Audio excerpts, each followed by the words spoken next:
राम राम राम राम राम राम राम राम राम नारायण नारायण।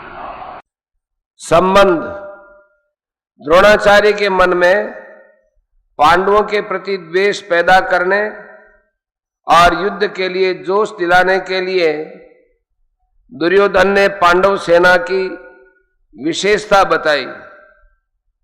दुर्योधन के मन में विचार आया कि द्रोणाचार्य पांडवों के पक्षपाती हैं ही, अतः वे पांडव सेना की महत्ता सुनकर मुझे यह कह सकते हैं कि जब पांडवों की सेना में इतनी विशेषता है तो उनके साथ तू संधि क्यों नहीं कर लेता।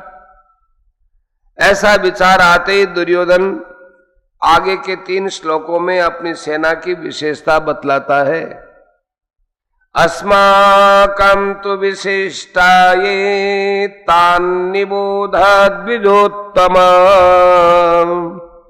नायका मम सैन्यस्य संज्ञार्थं तान् ब्रवीमि ते।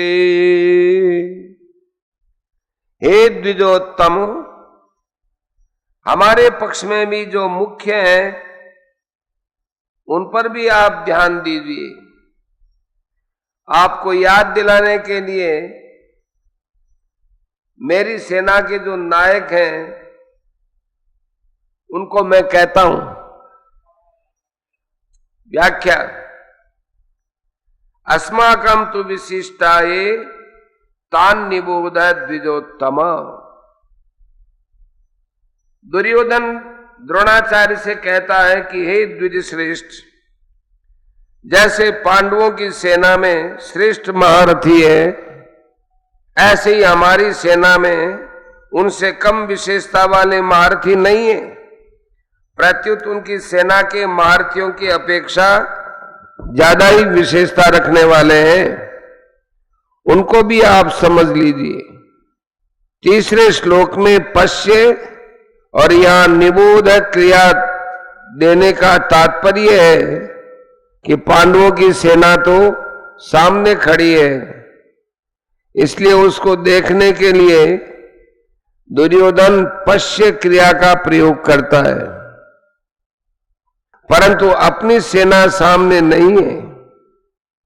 अर्थात अपनी सेना की तरफ द्रोणाचार्य की पीठ है, इसलिए उसको देखने की बात न कहकर ध्यान देने के लिए दुर्योधन निबोध है अर्थात ध्यान दीजिए इस क्रिया का प्रयोग किया है।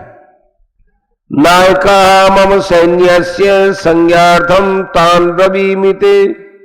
मेरी सेना में जो विशिष्ट विशिष्ट सेनापति है, सेना नायक है, महारथी है, मैं उनके नाम केवल आपको याद दिलाने के लिए, आपकी दृष्टि उधर खींचने के लिए ही कह रहा हूं। संज्ञार्थम पद का तात्पर्य है कि हमारे बहुत से सेना नायक हैं, उनके नाम में कहां तक कहूं, इसलिए मैं उनका केवल संकेत मात्र करता हूं, क्योंकि आप तो सबको जानते ही हैं। इस श्लोक में दुर्योधन का ऐसा भाव प्रतीत होता है कि हमारा पक्ष किसी भी तरह कमजोर नहीं है, परंतु राजनीति के अनुसार शत्रु पक्ष चाहे कितना ही कमजोर हो और अपना पक्ष चाहे कितना ही सबल हो, ऐसी स्थिति में भी शत्रु पक्ष को कमजोर नहीं समझना चाहिए और अपने में उपेक्षा, उदासीनता आदि की भावना किंचित मात्र भी नहीं आनी चाहिए। इसलिए सावधानी के लिए मैंने उनकी सेना की बात कही और अब अपनी सेना की बात कहता हूं। दूसरा भाव यह है कि पांडवों की सेना को देखकर दुर्योधन पर बड़ा प्रभाव पड़ा और उसके मन में कुछ भय भी हुआ, कारण कि संख्या में कम होते हुए भी पांडव सेना के पक्ष में बहुत से धर्मात्मा पुरुष थे और स्वयं भगवान थे। जिस पक्ष में धर्म और भगवान रहते हैं उसका सब पर बड़ा प्रभाव पड़ता है। पापी से पापी, दुष्ट से दुष्ट व्यक्ति पर भी उसका प्रभाव पड़ता है। इतना ही नहीं, पशु पक्षी वृक्ष लता आदि पर भी उसका प्रभाव पड़ता है। कारण कि धर्म और भगवान नित्य है।